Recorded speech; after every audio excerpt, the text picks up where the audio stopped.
الحمدللہ والصلاۃ والسلام علی رسول اللہ رب اشرح لی صدری ویسر لی امری واحلل عقدۃ من لسانی یفقہوا قولی رب زدنی علما وعملا رب یسر ولا تعسر وتمم بالخیر۔ روزہ تو ہم رکھ لیتے ہیں، لیکن عام طور پہ اس سے ملنے والے اجر و ثواب اور فائدے کی نیت یہ ہم نہیں دیکھتے، اور بعض اوقات ہم روزے کو ایک بوجھ سمجھ رہے ہوتے ہیں۔ اگر ہم یہ یاد رکھیں کہ روزہ جو ہے وہ اللہ تعالیٰ کی طرف سے ایک فرض عبادت ہے، لیکن یہ ہمارے لیے بے شمار فائدوں کا سبب بھی ہے۔ اس سے کیا ہوگا کہ ہمارا روزہ ہمارے لیے اور بھی آسان ہو جائے گا، اور ہم اطمینان کے ساتھ خوشی خوشی سے رکھیں گے۔ اس میں یہ ہے کہ روزہ جنت میں داخلے کا ذریعہ ہے۔ حدیث کا مفہوم ہے، ابو امامہ نے رسول اللہ صلی اللہ علیہ وسلم سے ایک ایسے عمل کے بارے میں سوال کیا جو انہیں جنت میں داخل کرے۔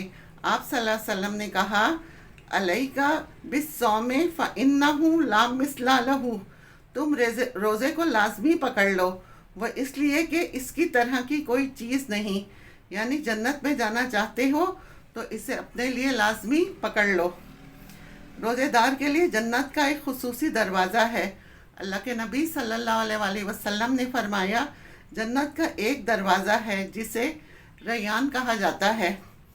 قیامت کے دن پکارا جائے گا کہ روزہ رکھنے والے کہاں ہیں؟ چنانچہ جو شخص روزہ رکھنے والوں میں سے ہوگا وہ اس میں داخل ہوگا، اور جو اس میں داخل ہو گیا اسے پھر کبھی پیاس نہیں لگے گی۔ کیوں؟ اس لیے دنیا میں وہ روزے کی حالت میں پیاسا رہا۔ روزہ آگ سے بچاؤ کا ذریعہ ہے۔ رسول اللہ صلی اللہ علیہ وآلہ وسلم نے فرمایا، جو شخص اللہ کے راستے میں ایک دن کا روزہ رکھے گا، اللہ تعالیٰ اس کے بدلے اس کے چہرے کو آگ سے 70 سال کی مسافت پر رکھے گا۔ یعنی ایک دن سے روزے سے جو خالصتاً اللہ کی رضا کے لیے رکھا جاتا ہے، اس کا یہ اجر و ثواب ہے کہ انسان آگ سے اتنا دور ہو جاتا ہے۔ پھر روزے کی جزا اللہ سبحانہ و تعالیٰ خود دیں گے۔ رسول اللہ صلی اللہ علیہ وآلہ وسلم نے فرمایا، اللہ تعالیٰ فرماتا ہے، کل عمل ابن آدم لہو ابن سیام فإنہ لہو وَأَجِدُ بِهِ ابن آدم، کہ تمام اعمال اس کے لیے ہیں سوائے روزے کے، بے شک وہ میرے لیے ہی ہے، اور میں خود اس کا یہ بدلہ دوں گا۔ اور وہ کیا ہوگا؟ وہ ایک سرپرائز ہوگا، سب سے بہترین ہوگا، کیونکہ اللہ تعالیٰ سب سے بڑے خزانوں کا مالک ہے۔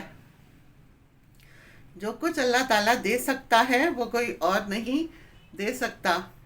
اس لیے ہمیں اللہ تعالیٰ کی خاطر روزہ رکھنا چاہیے تاکہ اللہ سے بہترین جزا پا سکیں۔ پھر روزہ ڈھال ہے۔ رسول اللہ صلی اللہ علیہ وسلم نے فرمایا، روزہ آگ سے ڈھال ہے، جس طرح لڑائی میں تم میں سے کسی کی ڈھال ہوتی ہے، یعنی روزے کی وجہ سے انسان بہت سے ان گناہوں سے بچ جاتا ہے جن کے ارتکاب کی صورت میں وہ جہنم میں جا سکتا تھا، کیونکہ وہ روزے کی حالت میں ہوتا ہے۔ لہٰذا اسے بار بار یہ یاد دہانی کرائی جاتی ہے کہ تم یہ غلط بات نہ کرو، یہ نہ سنو، کیونکہ تم روزے کی حالت میں ہو۔ اسی طرح روزہ ہمیں مسلسل نیکی پر ابھارتا ہے اور برائی سے روکتا ہے۔ یہ چیز پھر ہمارے سسٹم کے اندر آ جاتی ہے جو اسے اندر سے غلط کام سے روکتی ہے۔ دیکھیے، روزہ 3 طرح کا ہوتا ہے: عام روزہ، خاص روزہ اور خالص الخاص روزہ۔ عام روزہ یہ ہے کہ انسان خود کو پیٹ بھرنے اور شہوت سے روکے رکھے۔ خاص روزہ یہ ہے کہ نظر، زبان، ہاتھ، پاؤں اور کان، تمام اعضاء کو گناہ سے بچائے، خصوصاً زبان کو غیبت سے، دوسروں کے بارے میں برائی کرنے اور بری رائے سے، کسی کا مذاق اڑانے سے، اس سے بچائے۔ پھر خاص الخاص روزہ یہ ہے کہ دل کو ردی خیالات اور اللہ سے دور کرنے والے افکار کو پاک کر دے اور ان کو اس کی یاد کے سوا ہر چیز سے رک جائے، یعنی کثرت سے اللہ تعالیٰ کو یاد کرے۔ یہ خاص الخاص روزہ ہے، یعنی روزے کی حالت میں ذکر کی کثرت کر دے.